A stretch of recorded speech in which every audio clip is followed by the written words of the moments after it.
भाजपा के लोग का तो एक ही काम है, हिंदू मुसलमान। बच्चा बच्चा कोरी समाज का नीतीश कुमार सरकार से नफरत करता है। नोरमा ग्रुप, जो सोचता है वो करता है, आपके अपने सपनों का आशियाना।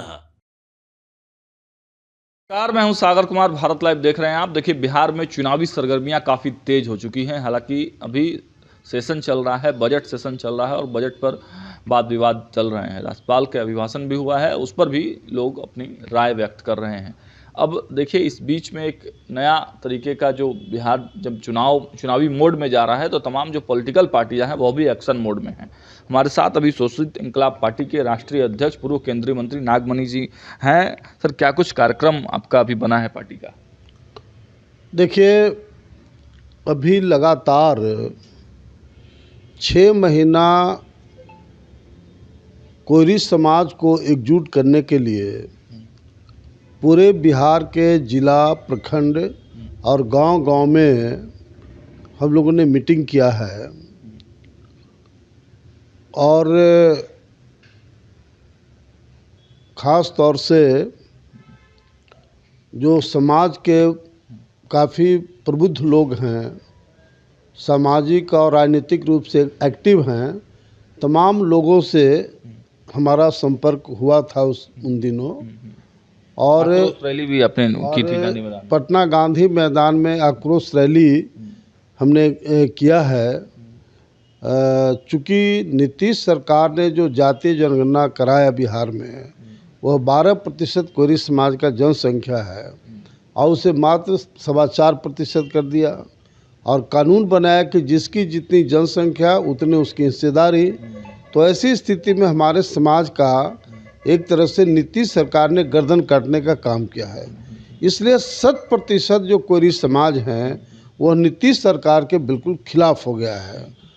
अब चूँकि कोरी आक्रोश रैली के माध्यम से तो राजनीति नहीं किया जा सकता है, इसलिए और हमने जो शोषित इंकलाब पार्टी हमारी पार्टी है, इसमें हम लोगों ने पहले ही तय कर चुके हैं कि वही समाज आगे बढ़ा जिस समाज से मुख्यमंत्री बना है।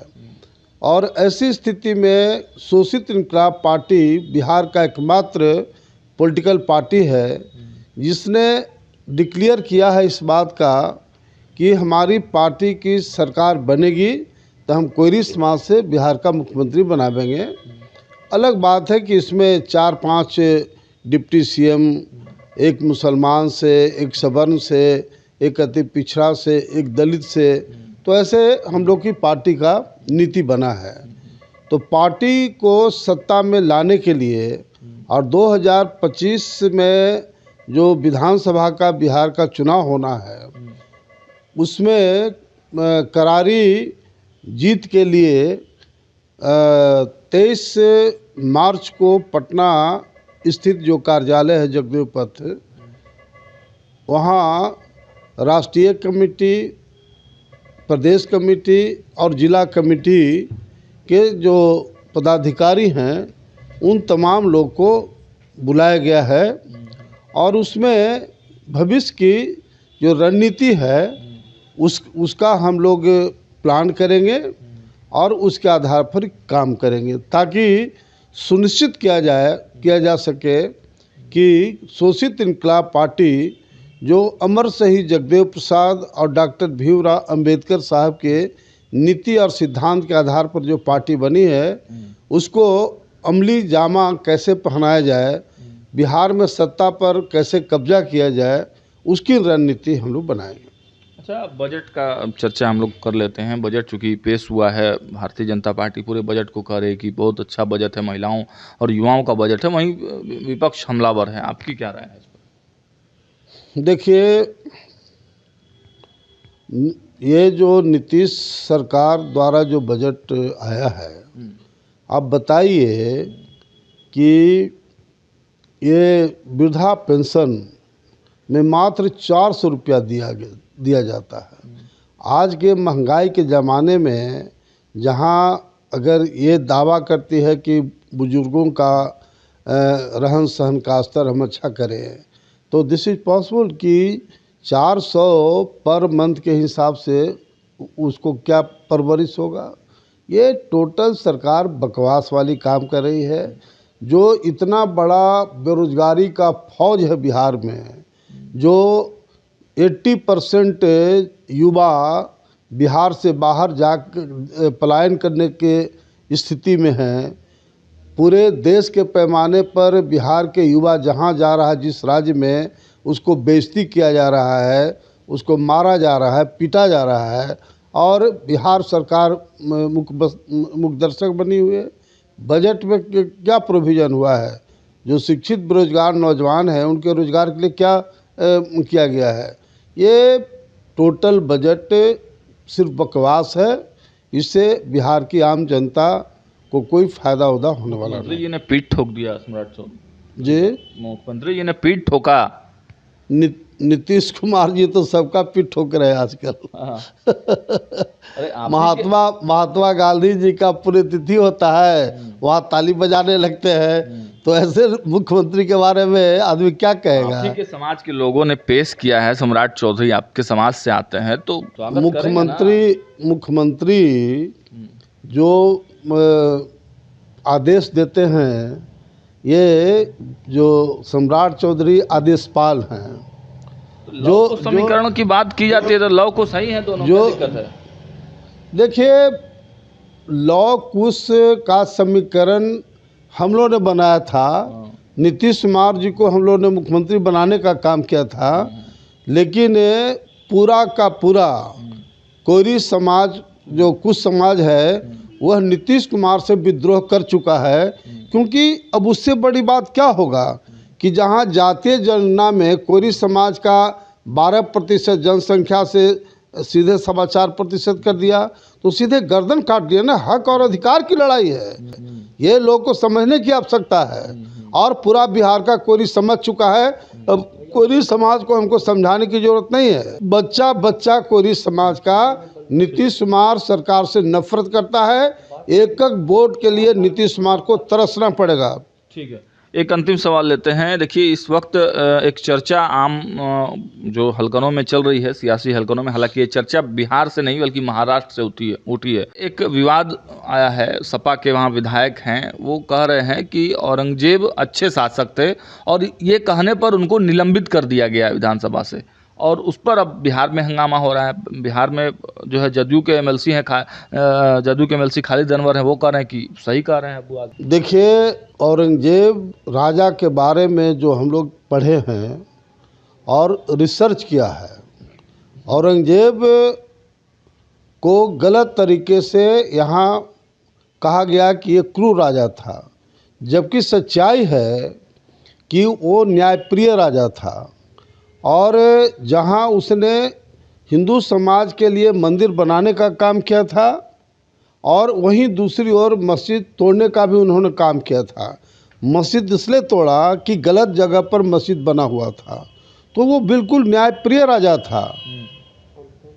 इसलिए औरंगजेब के बारे में गलतफहमियां पैदा देश में किया। आदमी को पाकिस्तान चले जाना चाहिए। नहीं, भाजपा के लोग का तो एक ही काम है, हिंदू मुसलमान। अरे आप बताओ ना कि ये जो हिंदू की बात करता है, जो इस देश में 85% जो ओबीसी हैं, दलित है, आदिवासी है, कल तक बैकवर्ड दलित को मंदिर में नहीं जाने देता था, अपने दालान पर खटिया पर नहीं बैठने देता था, वो कैसे हिंदू हो गया? ये जो चुनाव का टाइम आता है तो हिंदू, और बाद में हो जाता है ये बैकवर्ड है और दलित है, अछूत है।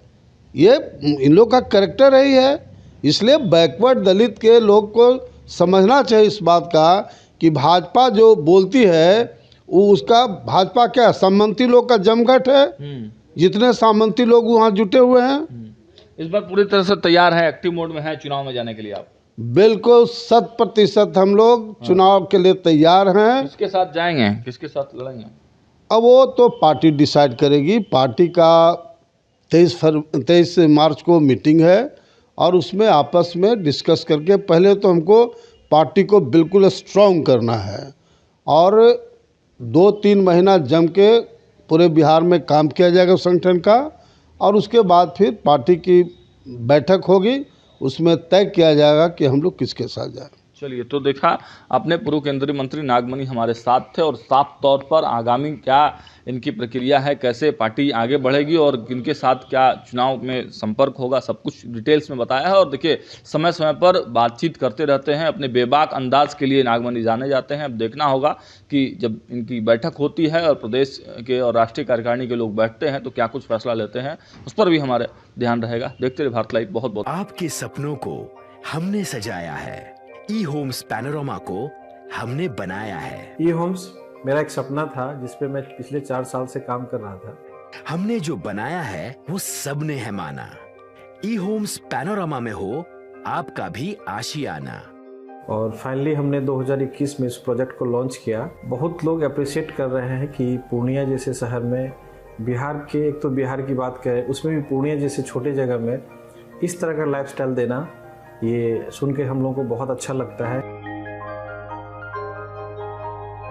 ई होम्स में हमने कुछ और भी किया है, जैसे हम जिस जगह में रह रहे हैं हमारे फैमिली सिक्योर हो, उनको सिक्योरिटी का ध्यान में रखा है।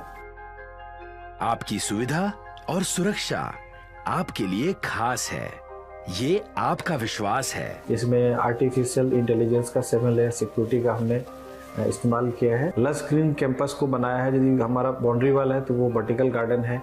ये जितनी भी फैसिलिटी होता है एक इंटरनेशनल टाउनशिप में ई होम्स है, ये हम लोग विश्वास नहीं कर पा रहे हैं। जो भी हमारे मित्र दोस्त या जो भी हमारे बाहर के बाहर आते हैं तो हम लोगों को बहुत अच्छा सुनने को मिलता है और बहुत अच्छा क्रेडिट मिल रहा है। वो सारा हमने सिर्फ एक बिल्डिंग नहीं बनाया, हमें एक बहुत अच्छा लाइफस्टाइल दिया ई होम्स में, और मेरा एक सपना था जिसको मैं आज फुलफिल होते हुए देख पा रहा हूँ। ये आपका आवास है। ई होम्स पैनोरमा में अब आपका निवास है।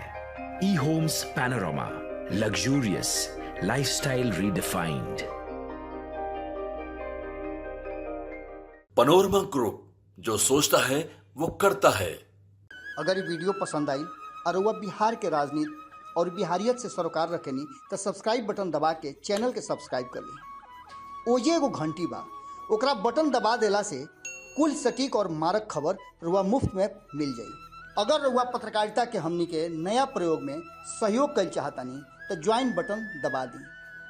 पेटीएम नंबर नोट कर ली 9386816700।